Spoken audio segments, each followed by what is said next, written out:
संतान क्यों चाहिए तुम्हें, बताओ मुझे, आप उत्तर दो। आपने अपने बच्चे को क्यों पैदा किया, क्यों आपने बेटा चाहा या बेटी चाही, क्यों?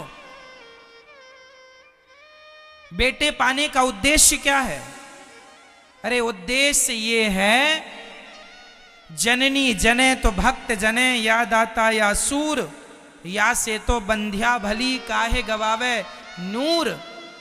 मैया बच्चे पैदा करना तो या तो देशभक्त पैदा करना या भगवान का भक्त पैदा करना, नहीं तो कहीं ऐसे संतान ना आ जाए जो आपकी ही अवहेलना करे, जो आज माँ बाप को रुला रहे हैं, जो आज अपनी माँ को हाथ पकड़ के खुद की औलाद घर से निकाल रही है। ऐसे बच्चे तो ना ही पैदा हों तो अच्छा है। क्यों जी?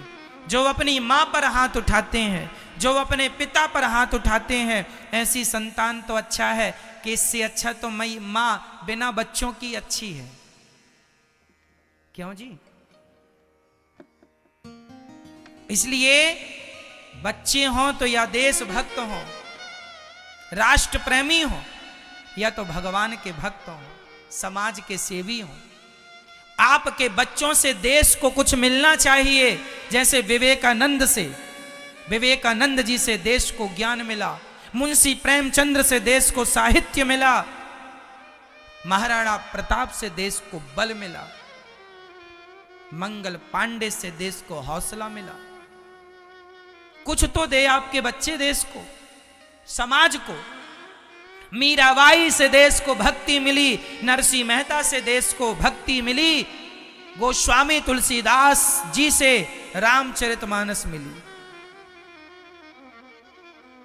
क्यों? हाँ या ना?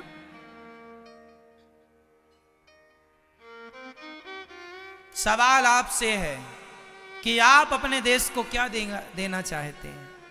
मैया ऐसे बच्चे जन्म देना जो देश के काम आए, समाज के काम आए, औरों के काम आए, नहीं तो बंध्या अच्छी है। जननी जने तो भक्त जने, या दाता या सूर, या से तो बंध्या भली। तुमने जबरदस्ती पेट का प्रसव का दर्द उठाया है, ऐसी औलाद के लिए पेट का दर्द सहा, पेट फड़वाया, जो समाज को नुकसान दे रही है, पहुंचा रही है।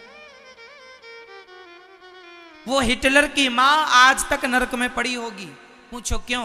हिटलर जैसे बच्चे को जन्म दे दिया, लाखों लोगों को मारा है उसने मारा तो वो तो पापी बना, लेकिन उसके माँ बाप भी तो पापी बने होंगे, क्योंकि तुम्हारी औलाद ही है। बच्चे का किया माँ बाप को भी भोगना पड़ता।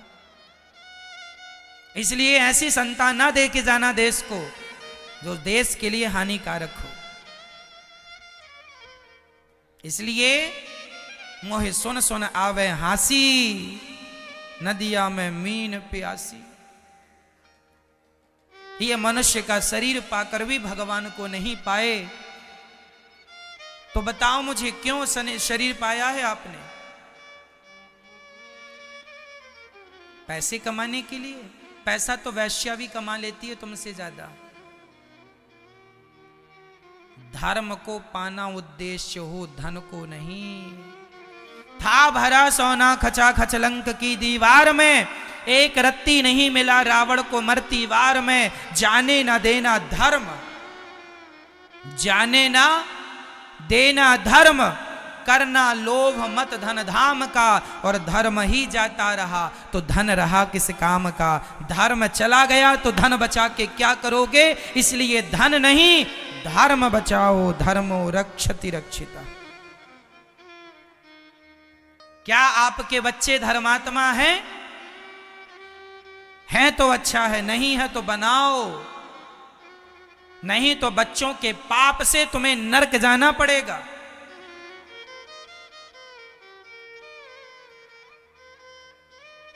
मोहे सुन सुन आवे हासी, नदिया में मीन प्यासी। मीन मतलब मछली। बड़ी हंसी आ रही है। आज लोग विषयों की क्या बात कहें, तंबाकू नहीं छूट रही, शराब का नशा लेकर धुत किसी गंदी नाली में पड़ा है। पूछो इस शराबी से, क्यों रे? इसलिए तुझे विधाता ने मनुष्य बनाया है। ये गंदी नाली में ही पड़ना था तो सूअर बन के आ जाता, मनुष्य बन के क्यों आया है?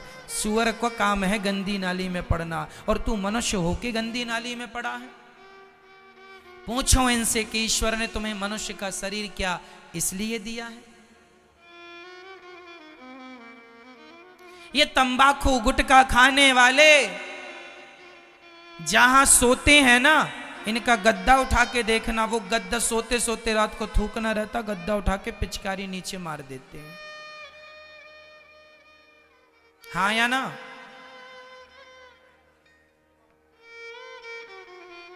आजकल तो हमारी माताएं भी गुटखा खाने लग गई हैं। दाने दाने में केसर कदम उन्हें भी चाहिए।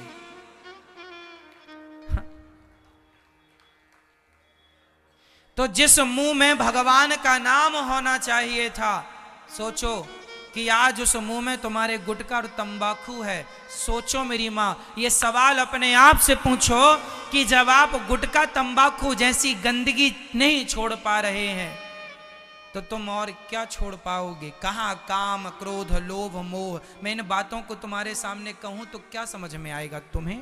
कहते हो गुरुजी कथा समझ में नहीं आई। कैसे आएगी? तुम्हारे लायक, तुम इसके लायक ही नहीं हो। पीएचडी की बातें प्राइमरी के बच्चों को कहां समझ में आती है? शेरनी का दूध लोहे के बर्तन में नहीं ठहरता मेरी माँ, चांदी के बर्तन में भी नहीं ठहरता। शेरनी का दूध केवल सोने के बर्तन में ठहरता है। उसी प्रकार सत्संग शेरनी का दूध है, वो केवल आपके सुंदर हृदय में ही ठहरेगा, जो गोल्ड की तरह शुद्ध निर्मल होगा। आपके चित्त में, आपके अंदर यदि बुराइयां हैं, कपट है, छल है, तो भागवत रूपी दूध आपके भीतर ठहरने वाला नहीं है। हृदय को पहले तपा तपा कर भक्ति कर करके नाम जप जप के, इसलिए बोलते हैं शुरुआती दौर में, बोलो सीताराम सीताराम श्रीमन्नारायण। जब भी आप संगीत सीखने जाएंगे तो गुरुजी कहेंगे चलो बोलो सारे गा मा पा धा नी सा सारे गा। विद्यार्थी वही सा सा रे रे रे गा गा गा मा मा मा वही जपता है। सारे गा मा पा धा नी सा सारे गा मा पा धा नी सा सानी धा पा मा गा रे सा सानी धा पा मा गा रे सा। विद्यार्थी वही जपता है। एक महीना हो, अरे गुरुजी आप तो कुछ आगे का बताते नहीं। पागल, गुरु को आगे बताने की जरूरत ही नहीं है। सारे गामा पाधानी सा ठीक ठीक से तेरे कंठ में बैठ गया तो सब चीजें अपने आप प्रकट होने लग जाएंगी। बस उसी प्रकार सीताराम सीताराम सीताराम सीताराम जपो।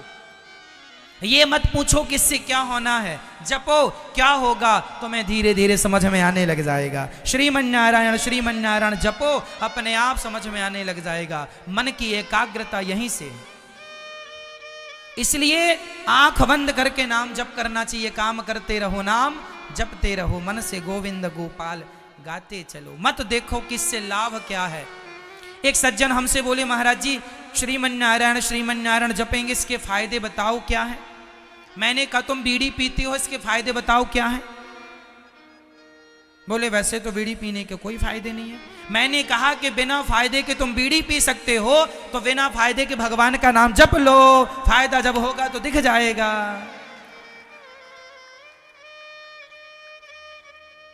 नाम नहीं जपता और बीड़ी बराबर पीता बिना फायदे के, कोई फायदा है बीड़ी पीने से? तुम्हारा मुंह कितना बढ़िया बनाया भगवान ने, बोलो राम राम, कितना सुंदर राम का नाम। राम नाम मणिदीप धरूं, अपने जिह्वा पर राम नाम रखा करो। लेकिन आप लोग ये तंबाकू गुटखा खाने वाले पता बात कैसी करते हैं, ये ऐसे ये ऊपर मुंह करके बात कर, इनका अमृत न टपक जाए नीचे, इसलिए अमृत भरे रहते ना मुंह में, टपक ना जाए नीचे। अभी लॉकडाउन में हमें किसी ने बताया कि महाराज ये गुटखा खाने वालों की स्थिति थी कि पहले जहां पर थूका करते थे, कोरोना काल में जब गुटखा नहीं मिला तो उसी को चाट रहे थे। जहां थूका करते थे ना उसी को, मिला तो है नहीं, उसी को चाट रहे थे। कैसे हैं ये, अब बताओ। कि भाई जो कभी था उसी में कुछ स्वाद मिल जाए। तब ये गुटखा तंबाकू जिनके नहीं छूट रहे हैं, उनको हम ये कथा सुना रहे हैं कि गोपियों ने अपने बच्चों को छोड़ दिया दूध पीता हुआ। दुहंत्यो भी ययो काश्चित दोहम हित्वा समुत्सुका। अब गोपियों ने अपने बालक को छोड़ दिया भगवान के लिए। ये कथा वो लोग सुन रहे हैं जो तंबाकू गुटखा खाएं, भला उनकी समझ में ये भाव कैसे जमेगा? खग जाने खग ही की भाषा। भाई प्यार की भाषा तो प्रेमी ही समझे, सब कैसे समझे? इसलिए भागवत सुनने का अधिकारी कौन? जिसके अंदर त्याग है, जिसके अंदर तपस्या है, वो भागवत सुनेगा तो भागवत उसे ज्यादा समझ में आएंगी और ज्यादा कल्याण करेंगी भागवत जी उसका। इसलिए भागवत सुनने के योग बनना होगा पहले आपको। तंबाकू, गुटखा, सिगरेट, बीड़ी, शराब, मांस, जुआ, इन सब का परित्याग करना होगा। जब ये सब छोड़ दोगे तो फिर धीरे धीरे हम आपको काम से हटाएंगे। काम से अर्थात विषय वासना से, क्रोध से हटाएंगे। क्रोध से दूर हो जाओ। धीरे धीरे फिर आप काम को, क्रोध को, लोभ को, मोह को जीत पाएंगे। और जिस दिन ये सब जीत लेंगे, मन शांत हो जाएगा, उसी दिन भगवान चित्त में प्रकट हो जाएंगे। वही है ईश्वर का साक्षात्कार। यही प्रोसेस है परमात्मा तक पहुंचने का।